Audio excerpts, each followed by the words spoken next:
श्री गणेशाय नमो नमः। सरस्वती नमस्तुभ्यं वरदे कामरूपिणी विद्यारंभम करिष्यामि सिद्धिर्भवतु मे सदा। शिव शक्ति को कोटि कोटि प्रणाम। मेरे श्रोतागण, मैं आपको काल पुरुष की प्रथम राशि मेष राशि के अंतर्गत आने वाला अश्विनी नक्षत्र की ताराओं के बारे में जानकारी दे रही हूँ। अश्विनी नक्षत्र 27 नक्षत्रों का पहला नक्षत्र है। रेवती नक्षत्र आखिरी नक्षत्र है। तो अश्विनी नक्षत्र की अक्षर है, देख लीजिए। अश्विनी नक्षत्र चे, चो, लो, चू, चे, चो और ला, इन अक्षरों से यदि आपका नाम है तो आप अश्विनी नक्षत्र के हैं।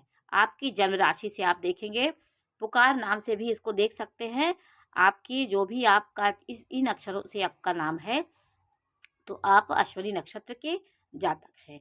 भरणी नक्षत्र आपका संपत्ति देने वाला नक्षत्र है। कृतिका नक्षत्र विपत्त तारा में आता है, जो सूर्य का नक्षत्र होता है, आपको विपत्तियों में डालने वाला नक्षत्र होता है। इस नक्षत्र में तारा यदि आपकी खराब हो, आपकी इन नक्षत्रों में ग्रह ज़्यादा बैठे हों तो विपत्तियों का सामना करना पड़ता है। आपकी दुर्घटनाएं होंगी, माता पिता को कष्ट होगा, किसी प्रकार के जीवन में आपको कठिन संघर्ष करना पड़ता है विपत्त तारा में यदि आपकी ग्रह ज़्यादा है तो। अश्विनी नक्षत्र का चौथा नक्षत्र हुआ रोहिणी।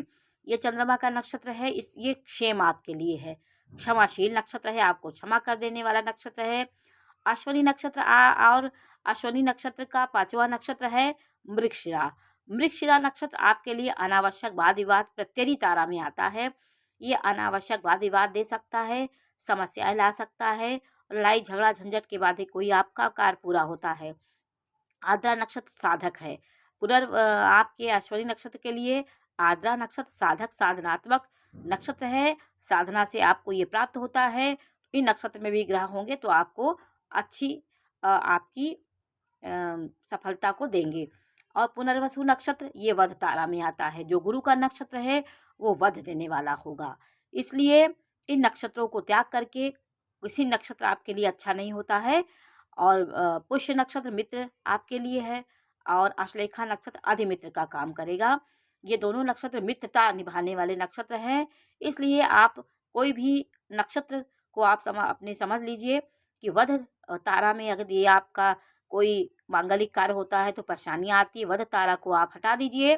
पुनर्वसु नक्षत्र यदि आप पड़ा हो, कोई कार्य करने जा रहे हो, पुनर्वसु नक्षत्र यदि है उस दिन तो आप उस कार्य को टाल सकते हैं। दूसरे दिन का जो नक्षत्र हो अच्छी, उसे आप ले सकते हैं। 3 नक्षत्रों को आप लिख लीजिए, कृतिका नक्षत्र, मृगशिरा नक्षत्र और पुनर्वसु। इन नक्षत्रों को छोड़ करके और कोई नक्षत्र में आप कार्य कर सकते हैं तो कार्य आपका सफलता मिलेगी आपको कार्य में।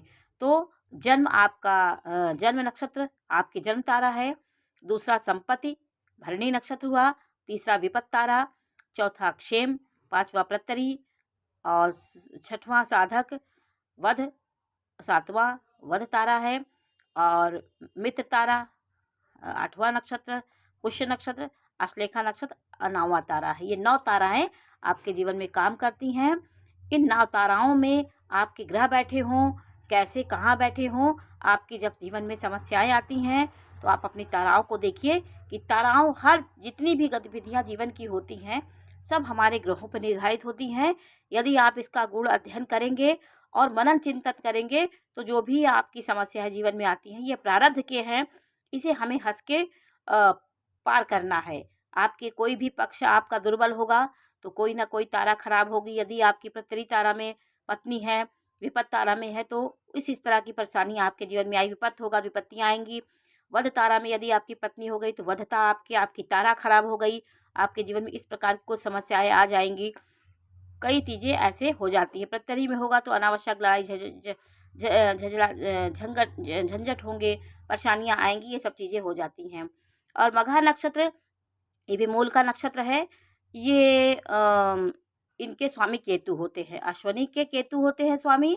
इनकी महादशा 7 साल की होती है और आपको ये देखना है कि कौन सा चरण आपका चल रहा था, उसके अनुसार दशाओं का संख्या होती, कितनी दशा आपकी बीत चुकी, कितनी दशा आपको भोगनी है। केतु के बाद भरणी आता है तो भरणी नक्षत्र ये शुक्र का नक्षत्र है। शुक्र की महादशा चलती वो 20 वर्ष की होती है। 20 वर्ष के बाद फिर सूर्य की महादशा चलती है जो आपके जीवन में 6 वर्ष की होती है। रोहिणी नक्षत्र की महादशा 10 साल की होती है, चंद्रमा का नक्षत्र है। मृगशिरा नक्षत्र मंगल का नक्षत्र है। मंगल आपके जीवन में मंगल की महादशा 7 वर्ष की होती है। आर्द्रा नक्षत्र ये राहु का नक्षत्र है, इनकी महादशा 18 साल चलती है। पुनर्वसु ये गुरु का नक्षत्र है, इनकी दशा 16 वर्ष की चलती है। पुष्य नक्षत्र इनकी दशा 19 वर्ष की होती है। आश्लेषा नक्षत्र ये बुध का नक्षत्र है। बुध का नक्षत्र बुध की महादशा 17 वर्ष चलती है। इस प्रकार 120 होता है।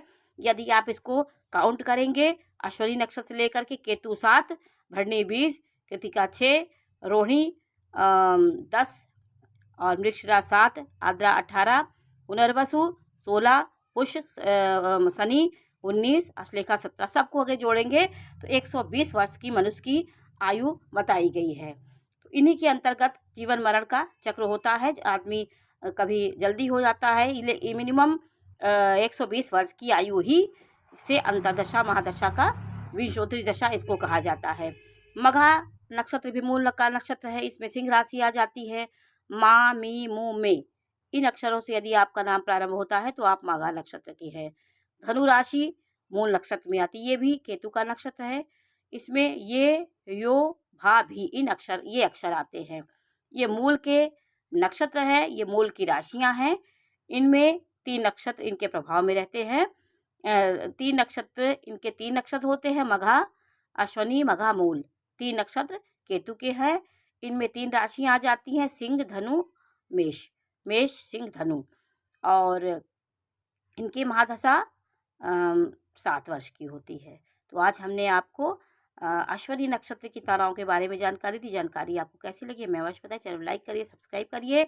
मैं इसी प्रकार की जानकारी देती रहूँगी। नमस्कार।